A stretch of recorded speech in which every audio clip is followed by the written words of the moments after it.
Որպես գործատուների միության նախագահ ինձ հետաքրքիր է վերջին իրադարձությունների վերաբերյալ ձեր գնահատականը, օրինակ ամենախոշոր գործատուներից մեկին Սամվել Կարապետյանին կալանավորեցին, դուք այդ մասով ինչ կասեք, օրինակ ձեզ մտահոգել է այս հանգամանքը։ Միանշանակ մտահոգել է, որովհետև ցանկացած բիզնես եւ ցանկացած ներդրող, նաեւ պոտենցիալ ներդրող ունենա արդեն այս պարագայում անհանգստություններ եւ գործատուների միությունը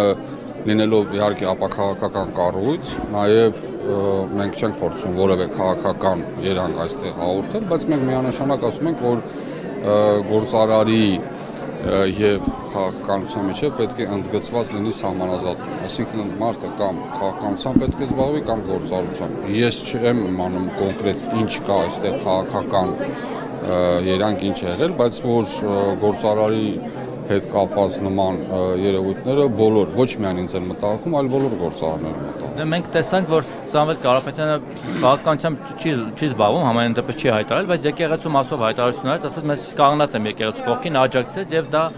որոշեցին ներկայացնել որպես պետական հեղաշրջման փորձ։ Քաղաքականացրեցին այս ամեն ինչը։ Դե այդ մասով արդեն դրա գնահատականը թող տան իրավապահ մարմինները, ես չեմ կարող ասել, դա իրականում քաղաքական է թե քաղաքական չէ, բայց ես միանշանակ կարող եմ ասել, որ ցանկացած օտարերկրյա ներդրող նման երևույթների նկատմամբ բացասական արձագանք միանշանակ։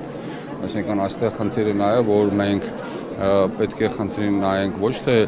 այս պահին որևէ կոնկրետ լուծում տալով, այլ գլոբալ ինչպիսի միջավայր է ստեղծվում Հայաստանում, որպեսզի օտարերկրյա ներդրողը եւ նաեւ այսօր Հայաստանում հենց ովքեր որ ցանկանում են ներդրում անեն, ինչքանով են իրենց ապահով զգալու։ Բայց կոնկրետ պարոն Կարապետյանի հետ կապված հայտարարություն ինչքանով էր քաղաքական, ինչքանով էր այդ ոչը համարվում որպես իշխանության զավթով, դրա գնահատական արդեն կարող են տալ կոնկրետ ավելի լուրջ փորձագետներ, ավելի լուրջ մասնագետ, անկեղծ ասած ես չեմ կարողանում պատկերացնել դրա իրական եկեղեցուն պաշտպանել այդպես խնդրահարույց է։ Դուք էլ եք, չէ՞, ենթադրում եմ առաքելական եկեղեցու հետ, որտեղ կարծում կանգնած է, չէ՞, եկեղեցու կողքին։ Ես ել եմ ասում, այս հարաբերությունները սրել եւ վերել հասնել գործատուի եւ անիշայերով, իհարկե հայ առաքելական Սուրբ եկեղեցին դա մեր բոլորիս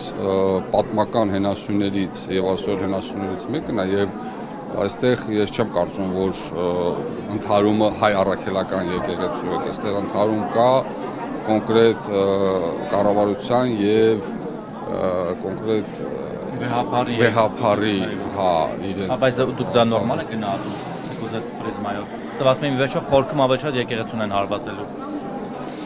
Չեմ կարող գնահատական տալ, ել եմ ասում, ինքը մի քիչ Եթե եկեղեցին չպետք է խառնվի քաղաքականության գործեն, քաղաքական իշխանությունն էլ չպետք է գործեն։ Ես կարծում եմ, որ ոչ եկեղեցին պետք է խառնվի քաղաքականությանը, ոչ էլ քաղաքականությունը եկեղեցուն։ Բայց երկու դեպքում էլ հարցադրումը կա իրականում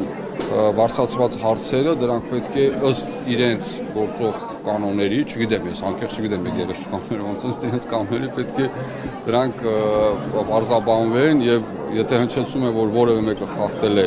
կանոն, կապ չունի քաղաքականության մեջ, թե եկեղեցու մեջ, դրանք բնականաբար հասարակության Ինչի հիմա որոշեցին հիշել այդ մասը։ Չեմ կարող ասել։ Իսկ դուք որպես գործարար եւ գործարար եք, չէ՞, բիզնեսով զբաղվում եք, ենթադրում եմ։ Ես չէ, կանանցի մասնագիտական գործունեություն ա մեր։ Ձեզ ապահով զգում եք, խոսեցիք, որ ապահով լինելուց, որ գործարարներին պետք չէ այսպես վերաբերվել։ Դուք որպես գործատուների միության նախագահ ձեզ ապահով զգում եք Հայաստանում այդ առումով։ Այս պահին ես